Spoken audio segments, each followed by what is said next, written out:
সর্ব, পিতা স্বর্গ, পিতা হে পরম স্তব। পিতার এই সাহায্যে এসেছি ধরাতে। হে পিতা, আপনি আপনি আমাকে ক্ষমা করুন পিতা, আপনি আমাকে ক্ষমা করুন। প্রেম কুমার, পিতা, তোমার অপরাধ আমি ক্ষমা করতে পারি, পিতা,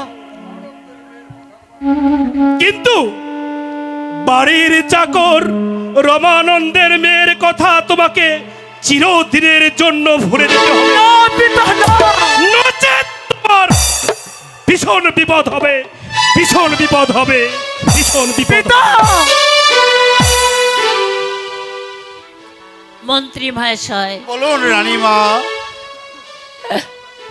আমি আপনাকে একটি কথা বলতে চাই মন্ত্রী মহাশয়, আপনি কি আমার কথা রাখবেন? রানীমা, আপনার কথা আমি অক্ষরে অক্ষরে পালন করব। আমি কোনোদিনও আপনার কথার বাইরে যাইনি, আর বাকি জীবনেও যাব বলে আশা করিনি।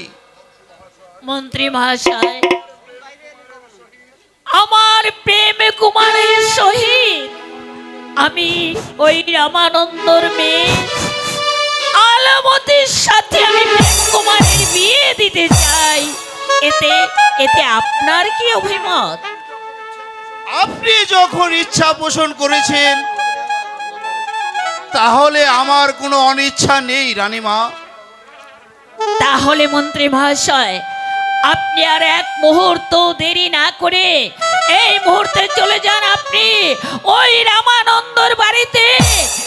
রামানন্দর বাড়িতে গিয়ে রামানন্দ তার স্ত্রী এবং তার কন্যা আলবতীকে এক্ষুনি আমার প্রাসাদে নিয়ে আসুন। কিন্তু মহারাজ যদি... মহারাজ যা বলবে, সে যা আদেশ করবে, আমি তা মাথা পেতে নেব মন্ত্রী মহাশয়। আপনি এর জন্য কোনো চিন্তা করবেন না মন্ত্রী মহাশয়, আপনি আর বিলম্ব করবেন না, আপনি যান এই মুহূর্তে, আপনি রামানন্দর বাড়িতে চলে যান মন্ত্রী মহাশয়। তাই যাচ্ছি রানীমা, তাই যাচ্ছি, তাই যাচ্ছি। পুত্র প্রেম কুমার, আমি জান। তুমি কোনো দুঃখ করো না পুত্র, আমি ওই রামানন্দর কন্যা আলমতির সঙ্গে তোমার বিয়ে দিতে চাই। চলো পুত্র, আমি জান। তুমি আমার সঙ্গে ঘরে চলো পুত্র। তুমি মনে রেখো, আমি তোমার মা, তোমার পিতা যাই বলুক না কেন, আমি তো মা, আমি তোমার দুঃখ বুঝতে পারি পুত্র, আমি তোমার দুঃখ বুঝতে পারি। মা, মা গো, চলো। আপনি আমাকে আশীর্বাদ করবেন মা, আপনি আমাকে আশীর্বাদ করবেন। হ্যাঁ পুত্র প্রেম, আমি তোমাকে আশীর্বাদ করছি, তুমি দীর্ঘজীবী হও, আলমতির সঙ্গে তোমার আমি বিয়ে দেব, আলোকে নিয়ে যেন তুমি সুখে থাকো পুত্র, তাই চলো। সুখে থেকো। কুমারের অভিনয়ে সন্তুষ্ট হয়ে আমার আমিনুর ভাই তাকে 100 টাকা দিয়ে আশীর্বাদ করেছেন। শুধু দর্শক মণ্ডলী, আপনারা শেষ পর্যন্ত আমাদের সঙ্গেই থাকুন। ধন্যবাদ। ধন্যবাদ সকলকে, ধন্যবাদ।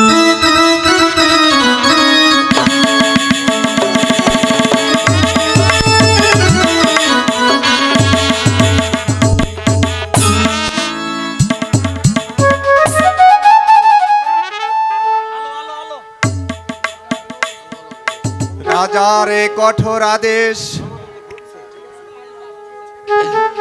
আমার স্ত্রী কন্যা নিয়ে এখন এই রাজ্য হতে চলে যেতে হবে। ও ঠাকুর, তুমি বলে দাও ঠাকুর, এই অসময়ে আমরা কোথায় যাব? হে ঠাকুর, কোথায়ও যে মাথা গোজার মতো একটু স্থান নেই ঠাকুর। হে প্রভু, হে প্রভু, তুমি আমাকে কেন এ সংসারের মায়ায় ভুলিয়ে রেখেছ? কেন কেন তুমি আমার এই ঘরে মেয়ে দিয়েছো ঠাকুর? তুমি বলে দাও ঠাকুর, এখন আমি লোক সমাজে কেমন করে মুখে দেখাবো? তুমি একেবারে বলে দাও ঠাকুর, আমি এখনই কোন পথে বাবা, যাব? বাবা তুমি কি ভাবছো বাবা? আরে আরে ভাবছি তোর মাথা আর আমার মন্ড। বল বল, ছোটবেলায় তোকে আমি গলা টিপে মেরে ফেলিনি কেন? ওরে ওরে হতভাগী, বল বল তুই কেন আমার এই ঘরে জন্ম নিয়েছিলি? ডাকিস না, ডাকিস না। তুই ওই মুখে আর আমাকে বাবা বাবা বলে ডাকিস না। বাবা তোর মুখ আর আমি দেখতে চাই না, তোর মুখ আর আমি দেখতে চাই না। এর চেয়ে আমি গলায় দড়ি দিয়ে মরবো। মরতে হয় আমরা একসঙ্গে মরবো। মরবো তো নিশ্চয়ই নীলবতী, মরবো তো নিশ্চয়ই। আমি যে মরারি পথে পা রেখেছি। ওগো নীলাবতী, তুমি বলো এখন আর আমার বরার বাকি কোথায়? রমানন্দ বাড়িতে আসো, রমানন্দ। ওই দেখ, ওই দেখ, ওই দেখ পোড়ামুখী মন্ত্রী মহাশয় এসেছে আমাদেরকে ধরে নিতে। চল তুই চল পোড়ামুখী, আমি তোকে নিয়ে ওই কালিমার সম্মুখে বলি দিয়ে আসি। তোমরা মিছি মিছি কান্নাকাটি করছো,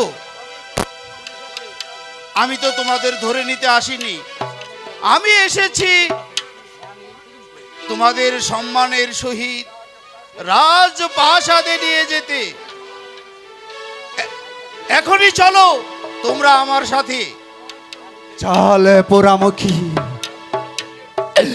আমি তোকে ওই রাজবাড়িতে নিয়ে টুকরো টুকরো করে ফেলবো।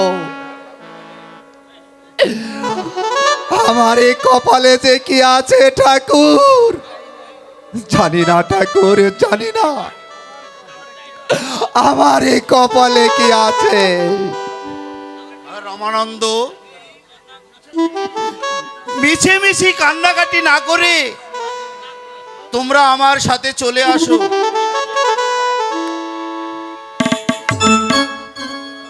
ঠিক আছে মন্ত্রী মহাশয়, চল পোড়ামুখী চল।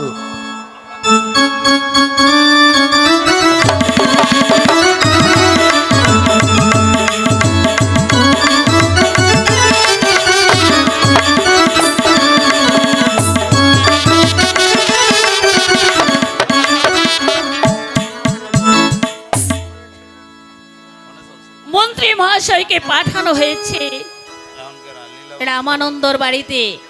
কই এখনো তো ফিরে আসছে না। আমার মনে হয় রাজার ভয়ে রামানন্দ এই রাজ্য ছেড়ে চলে গেছে।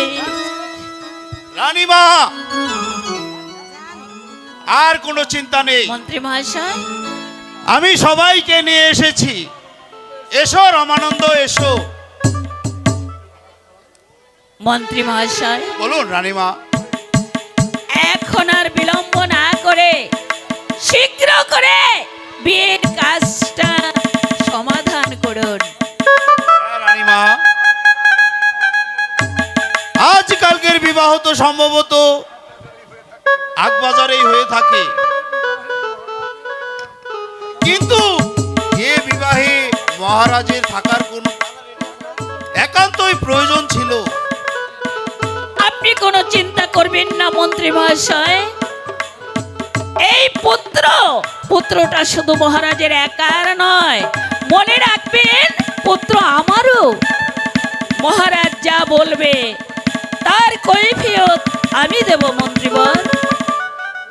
শুধু তাই নয়, আমার প্রাণ দণ্ডের আদেশ দিলেও আমি তা মাথা পেতে নেব মন্ত্রীবর। তবু আমার প্রেম কুমারীর আশা আমি পূর্ণ করতে চাই। আপনি নির্ভয়ে চলে যান, বিয়ের ব্যবস্থা করুন। এই, কে আছিস?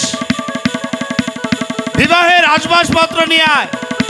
মন্ত্রীবর, আমার প্রেম কুমারের হাতে আলমতিকে আমি তুলে দিচ্ছি মন্ত্রীবর।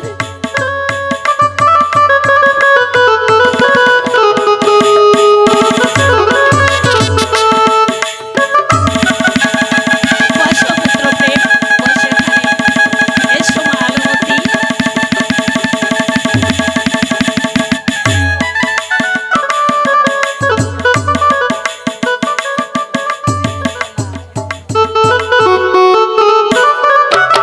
এখানে কিসের উৎসব হচ্ছে মন্ত্রী পুত্র মহাশয়? প্রেম, আজ থেকে আলমতিকে আমি তোমার হাতে তুলে দিলাম।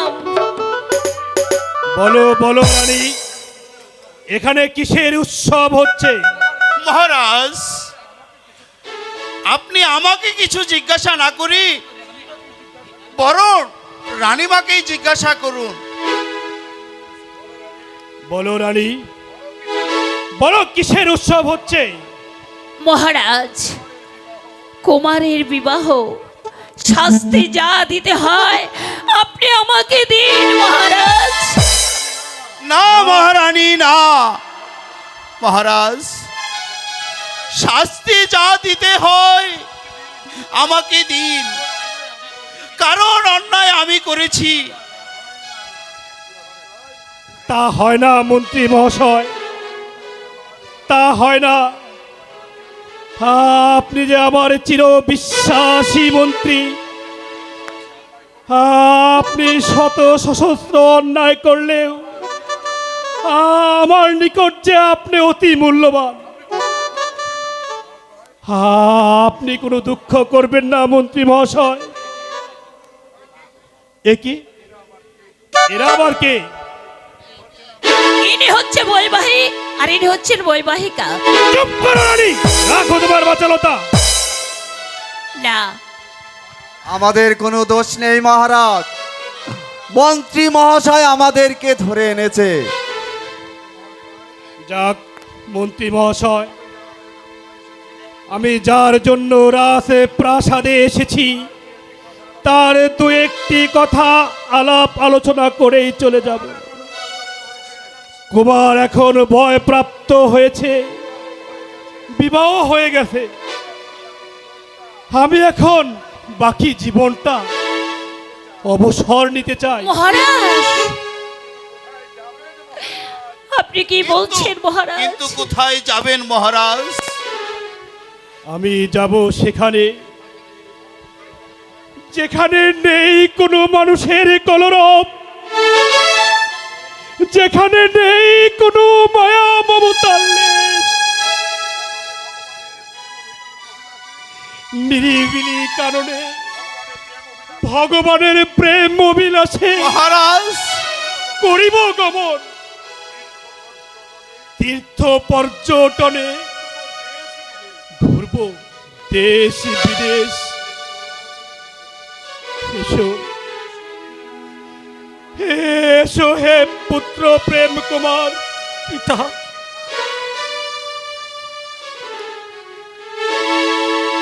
পিতা,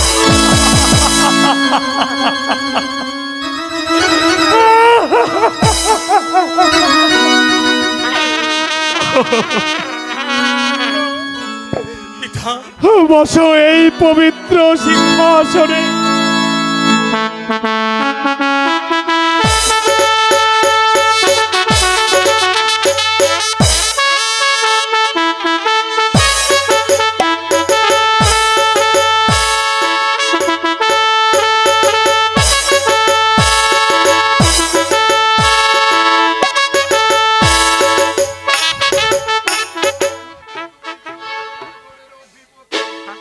কুমার, পিতা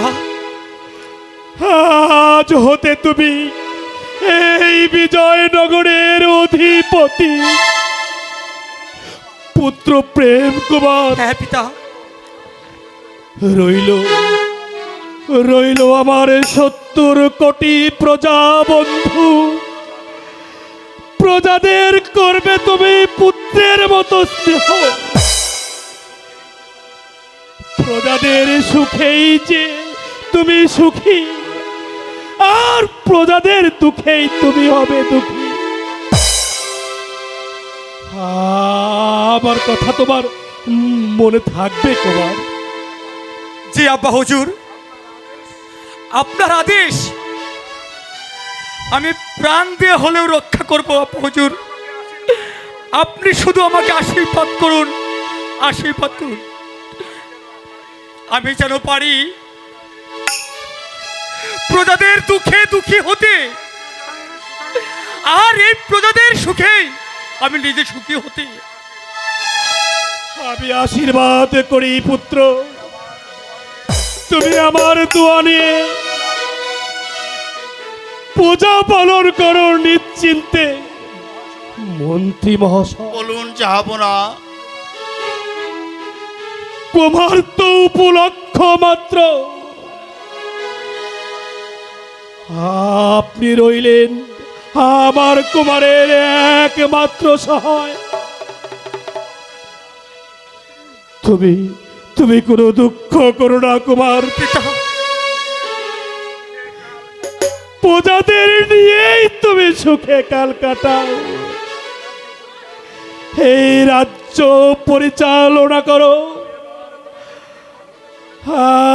আমি এবার তোমাদের নিকট হতে চিরবিদায় নিয়ে চলে যাচ্ছি। মহারাজ, দুঃখ করো না রানী, তুমি আমাকে হাসি মুখে বিদায় দাও। মহারাজ, বিদায় রানী, আমাদের বিদায়। ছেড়ে আপনি চলে যাচ্ছেন মহারাজ। বিদায় 70 কোটি প্রজা সাধারণ। আমার রাজ্য পরিচালনার সময় আমি যদি কোনো কারণে তোমাদের মনে কিঞ্চিত পরিমাণ দুঃখ দিয়ে থাকি, তাহলে তোমরা তোমাদের নিজ গুণে আমাকে ক্ষমা করো। সেই সাথে আজ হতে আমার একমাত্র সন্তান প্রেম কুমার পিতা এই রাজ্য পরিচালনা করবে। সকল প্রজা সাধারণের কাছে আমি বিনীত ভাবে অনুরোধ করছি, এতদিন আপনারা আমাকে যেভাবে সম্মান করেছেন, আজ হতে আমার পুত্র প্রেম কুমারকে সেই সম্মান করবে। বিদায় প্রজা সাধারণ, বিদায় প্রেম কুমার, বিদায় রানী, মহারাজ, বিদায়।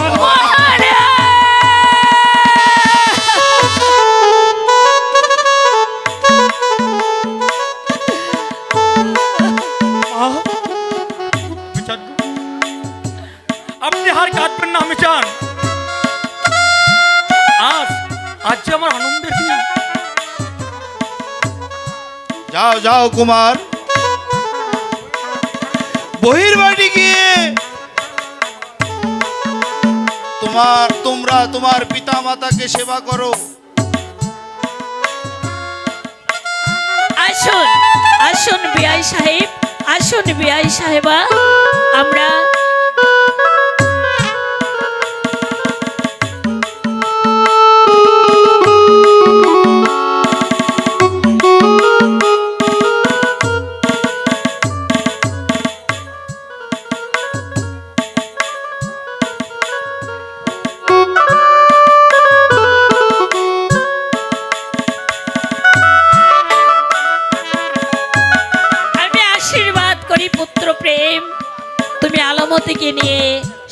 সুখে শান্তিতে সংসার করো আর তুমি ভালোভাবে এই রাজ্যটা পরিচালনা করো।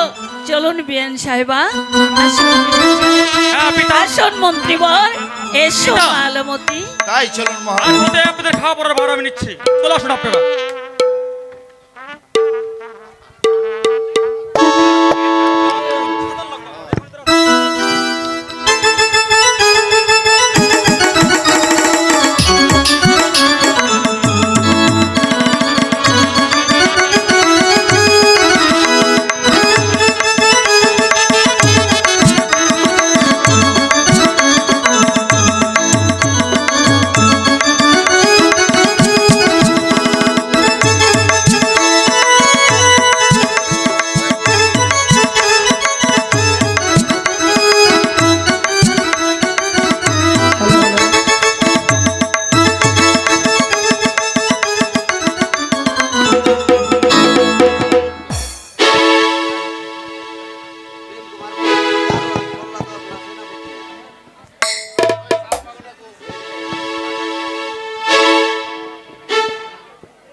প্রেম করিয়া বন ভাঙ্গিলে ও, প্রেম করিয়া বন ভাঙ্গিলে জোড়া লাগে না, ভালোবাসা ভালোবাসা মায়ার জিনিস পুতুল খেলা নয়। ভালোবাসা মায়ার জিনিস পুতুল খেলা নয়।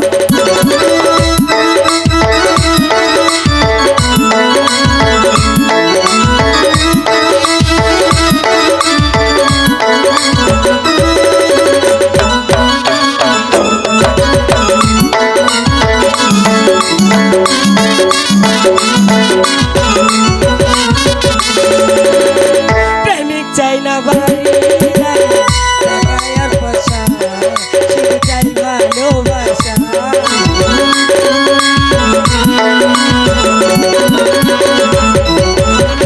প্রেমিক চাই না বাড়ি গাড়ি, টাকা আর পয়সা, শুধু চাই ভালোবাসা। যে যাহারে ভালোবাসে ও,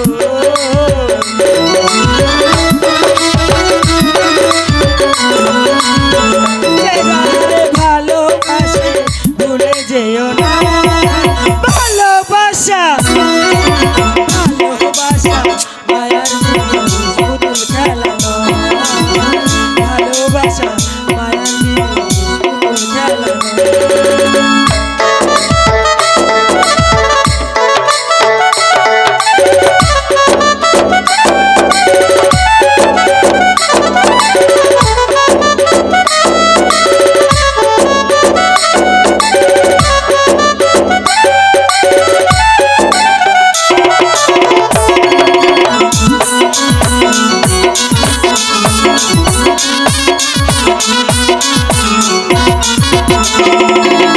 প্রেমিকেরই মনের বেদন যেদিন বোঝে না, সে তো প্রেমিক ভালা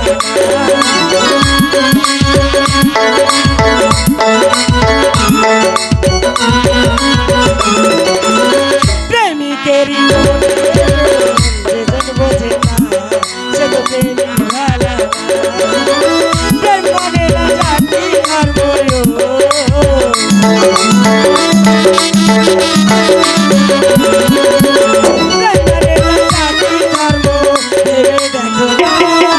ভালোবাসা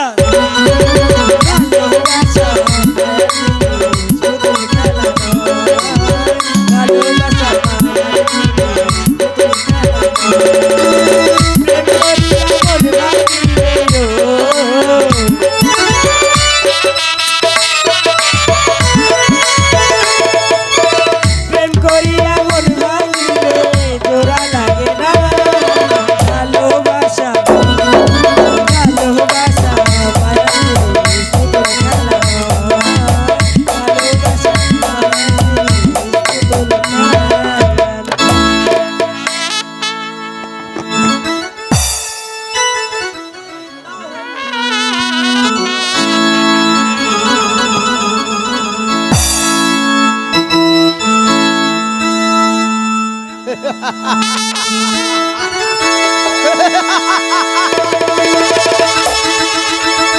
প্রথম যৌবনে সিংহাসন অধিকার করেছি মন্ত্রী মশাই, আপনি Get up, get up. রাজ্যের সকল Get up. জনতাকে ঘোষণা করে দিন 3 বছরের মাসের মধ্যেই সম্পূর্ণ আদায় করতে হবে। যে আদেশ ক্রম আমার পালন না করতে পারবে তাকে চাবুকের আঘাতে বিক্ষিপ্ত করে ফেলবে। যান।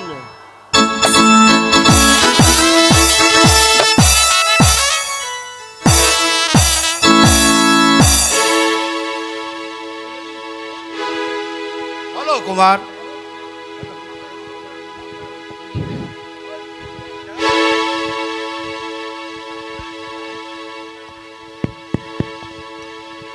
মন্ত্রীবর, আমি প্রথম যৌবনে সিংহাসন অধিকার করেছি। প্রজাদের মধ্যে আজ ঘোষণা করে দিন এ বৎসর নতুন ভাবে কর আদায় করা হবে, আর 3 বৎসরের বাকি কর 3 দিবসের মধ্যে রাজ ভাণ্ডারে জমা দিতে হবে। যে দিতে অসমর্থ হবে তাকে 500 টাকা জরিমানা, অনাদায়ে 6 মাসের কারাদণ্ড ভোগ করতে হবে। এ হচ্ছে রাজা প্রেম কুমারের আদেশ। প্রজাদের কিছু সময় না দিলে প্রজারা যে কর দিতে সক্ষম হবে না কুমার। হ্যাঁ, স্বীকার করতেই হবে, এটা রাজার আদেশ। চলে আসুন মন্ত্রী মহাশয়, চলে আসুন। তাহলে আমি প্রজাদের মাঝে ঘোষণা করে দিচ্ছি যে, এই কে আছিস? আমায় কি জন্য আদেশ করছেন মন্ত্রী মশাই? যাও ওই সেনাগার হতে সেনাপতি মহাশয়কে রাজপ্রাসাদে পাঠিয়ে দাও। আদেশ করছি। মন্ত্রী মশাই আমাকে স্মরণ করেছেন। শুনুন শুনুন সেনাপতি মহাশয়, বলুন মন্ত্রী মহাশয়। আপনি চাকরিতে নাইবদের জানিয়ে দিন 3 দিবসের মধ্যে বাকি কর রাজভাণ্ডারে জমা দিতে হবে, আর যে জমা দিতে অসমর্থ হবে তাদের 500 টাকা জরিমানা, অনাদায়ে 6 মাসের কারাদণ্ড ভোগ করতে হবে। মন্ত্রী মহাশয়,